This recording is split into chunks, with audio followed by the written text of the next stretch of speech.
Imagine a restaurant where refills are encouraged, where strangers sit together, and where your bill says zero. Karma Kitchen is really what we call an experiment in generosity. Core volunteer Aparna Kothari says the concept is simple. People come in and they're served by volunteers, and it's kind of an unfamiliar experience where at the end of their meal they get a check that says $0. And it says, your meal has been paid for by those who've come before. Start with a cold glass of lassi, enjoy the family-style vegetarian Indian food with a side of hot naan made to order straight out of the oven. And it's all been paid for by those who came before you. And you can't pay them back, so the only option is to pay it forward. That's just what Katie Wilkowski did when a low-paying job had her facing tough economic times. I wasn't getting paid quite a lot, so it was kind of a struggle living paycheck to paycheck. And coming to Karma Kitchen, I got a good sense of community, the community that I was working with, and also I got really good, delicious food. Katie remembered the Karma Kitchen message, and when the tide turned, she gave back. As I came into getting another job and getting more money, I could then pay it forward and just kind of contribute to furthering the sustainability of kind of this amazing project idea. After guests have cleared their plates, the volunteers give them a comment card and the check for $0. And from there, it's all about paying it forward.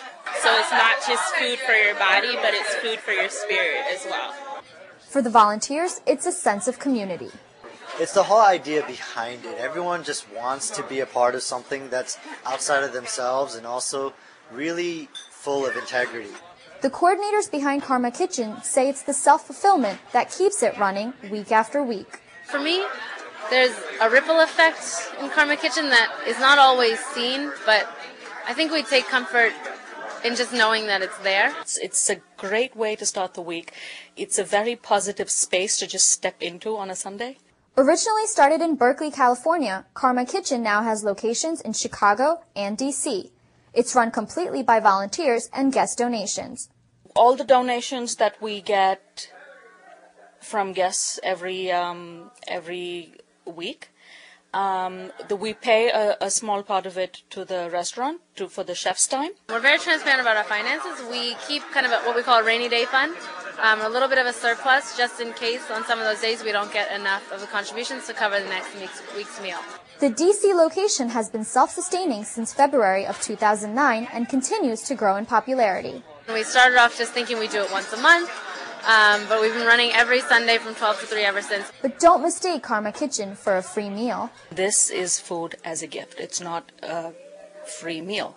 And when I say it's food as a gift, it's because we've made it with love. We serve it with generosity. And we hope that by giving you today's lunch as a gift, we hope that you will go out in the world, be touched by this concept and do something good. Maybe it changes you in a very small way. So you then become a part of the circle of giving. So it really is not free food because it keeps going. It keeps on going. And so it's just taking this idea of paying it forward and boiling it down to a restaurant setting, which people are familiar with, but making like the check at the end, the unfamiliar part, and seeing what that does to trigger people's actions afterwards. The volunteers say it's a concept that could work anywhere. It's a nice diversion or a nice standard to live up to that should be everywhere across the U.S. or any country, in fact. Well, I see that the Karma Kitchen wings are spreading, and we already have Karma Kitchen New York in the works, and I've heard that a couple of international Karma Kitchens may also be happening. I think Karma Kitchen is a model that can be done in different cities. I think it does take a lot of legwork, and it takes constant volunteers every week, but I think it would be great to introduce this to different cities and have it be an establishment. This experiment in generosity started in Berkeley, California, came to D.C., moved to Chicago. The volunteers behind Karma Kitchen say the next step is New York City, and then possibly worldwide. In the heart of DuPont Circle, I'm Lavina Ramchandani for Darshan America.